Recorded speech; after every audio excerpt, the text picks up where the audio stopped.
तो दोस्तों, study area में आपका स्वागत है।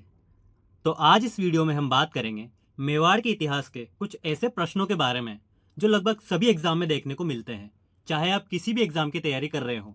तो आइए बढ़ते हैं हमारे पहले प्रश्न की ओर। तो हमारा पहला प्रश्न है, निम्न में से कौन सा गुहिल शासक कन्नौज के हर्षवर्धन का समकालीन था? तो दोस्तों, इसका सही जवाब होगा ऑप्शन बी, शिलादित्य। दोस्तों, शिलादित्य जो है एक गुहिल शासक था जो मेवाड़ क्षेत्र का था और कन्नौज के हर्षवर्धन का समकालीन था। आइए बढ़ते हैं अगले प्रश्न की ओर।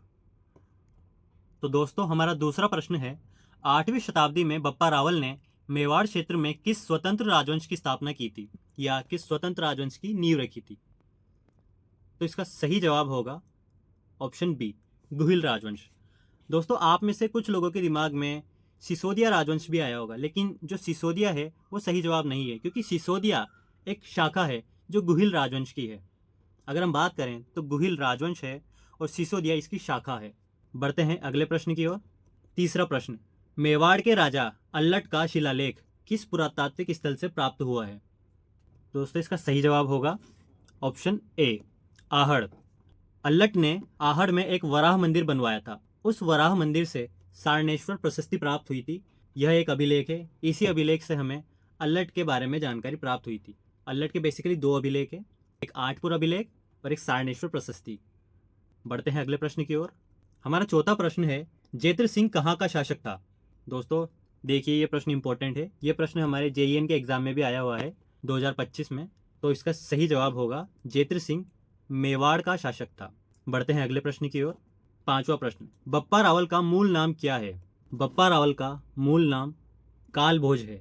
अलग अलग इतिहासकारों के अनुसार अलग अलग मत दिए गए थे, लेकिन जो हमारे एक प्रसिद्ध इतिहासकार हुए गौरी शंकर हीराचंद ओझा, उनके अनुसार बप्पा रावल का वास्तविक नाम कालभोज है और इसे ही सही माना गया है। बढ़ते हैं अगले प्रश्न की ओर। छठा प्रश्न, 734 ईस्वी तक राजस्थान में मौर्य वंश का शासक कौन था जो बाद में बप्पा रावल द्वारा मारा गया? इसका सही जवाब होगा मानमोरी। मानमोरी एक मौर्य शासक था जिसने 734 ईस्वी तक राजस्थान में चित्तौड़ के किले पर शासन किया था। 734 ईस्वी में बप्पा रावल ने मानमोरी को हराकर चित्तौड़ का किला जीत लिया था। बढ़ते हैं अगले प्रश्न की ओर। सातवां प्रश्न, किस राजवंश ने 7वीं शताब्दी से 16वीं शताब्दी तक चित्तौड़ किले पर शासन किया था? तो दोस्तों, मैंने अभी आपको बताया कि मेवाड़ में गुहिल डायनेस्टी का शासन था और जो चित्तौड़ है ये मेवाड़ क्षेत्र का ही एक हिस्सा है और यहाँ पर गुहिल डायनेस्टी थी। तो इसका सही जवाब होगा ऑप्शन डी, गुहिल। बढ़ते हैं अगले प्रश्न की ओर।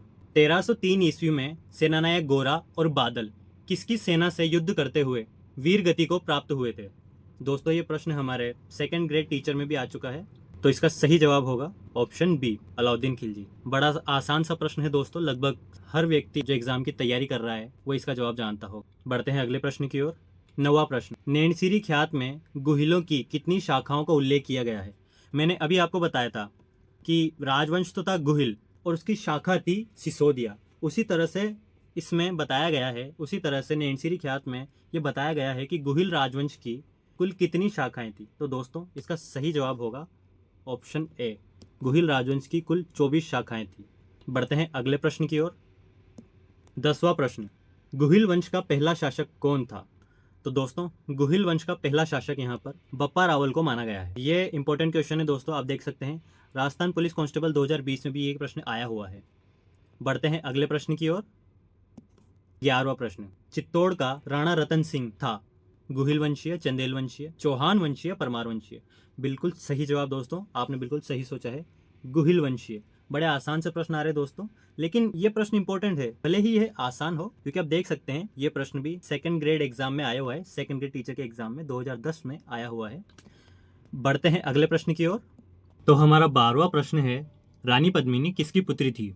दोस्तों, ये प्रश्न देखिए आप, पटवार परीक्षा 2011 में भी आया हुआ है और इसका सही जवाब है गंधर्व सेन की, सिंघल द्वीप के राजा गंधर्व सेन की। वास्तव में दोस्तों, रानी पद्मिनी जो है यह पोगल के पूनपाल भाटी की पुत्री थी, जो हमारे पश्चिमी राजस्थान का हिस्सा है। लेकिन मलिक मोहम्मद जायसी की एक काव्य रचना के आधार पर हमारे एग्जाम कंडक्टिंग बोर्ड ने यह मान लिया है कि रानी पद्मिनी सिंघल द्वीप के राजा गंधर्व सेन की पुत्री थी, इसलिए दोस्तों हमें भी यही सही मानना पड़ेगा। बढ़ते हैं अगले प्रश्न की ओर। निम्न में से किस रचना में अमीर खुसरो ने चित्तौड़ पर अलाउद्दीन खिलजी के आक्रमण का वर्णन किया है? तो दोस्तों, अमीर खुसरो ने अलाउद्दीन खिलजी के किए गए चित्तौड़ आक्रमण का आंखों देखा वर्णन किया हुआ है खजाइन उल फुतूह में। खजाइन उल फुतूह को तारीख अलाई के नाम से भी जाना जाता है दोस्तों। इसका एक नाम और याद रखिएगा, खजाइन उल फुतूह तारीख अलाई। अगर ऑप्शन में खजाइन उल फुतूह की जगह आपको ये देखने को मिलता तो यह भी सही माना जाता। ये क्वेश्चन हमारे सेकंड ग्रेड टीचर के एग्जाम 2017 में आया हुआ है दोस्तों, तो ये इंपॉर्टेंट क्वेश्चन है। बढ़ते हैं अगले प्रश्न की ओर। मेवाड़ का मुक्तिदाता किसे कहा जाता है?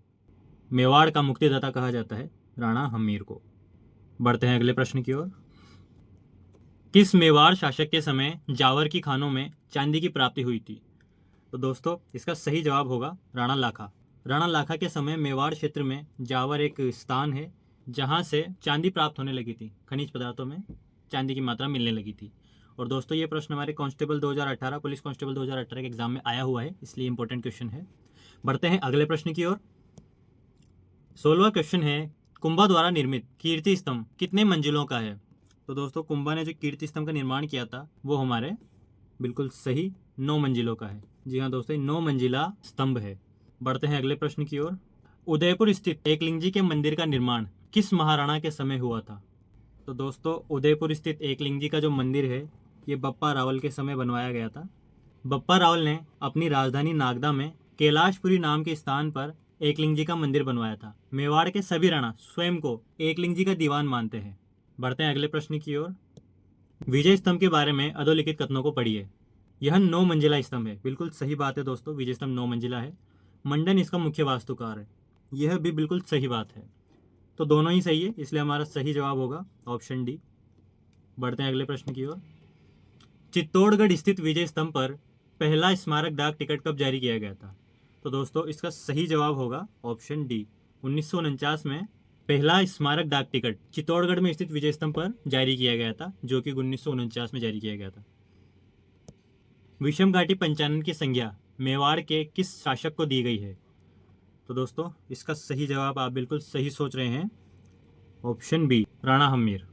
तो दोस्तों, इसी तरह से टॉपिक वाइज हम हिस्ट्री के क्वेश्चंस लेकर आएंगे। मेवाड़ का इतिहास, अलवर का इतिहास, मारवाड़ का इतिहास, और इसी प्रकार से हम पूरी हिस्ट्री को कवर करते जाएंगे। अभी मेवाड़ का काफ़ी सारा पोर्शन हमारा बाकी है। मिलते हैं नेक्स्ट वीडियो में। Thank you.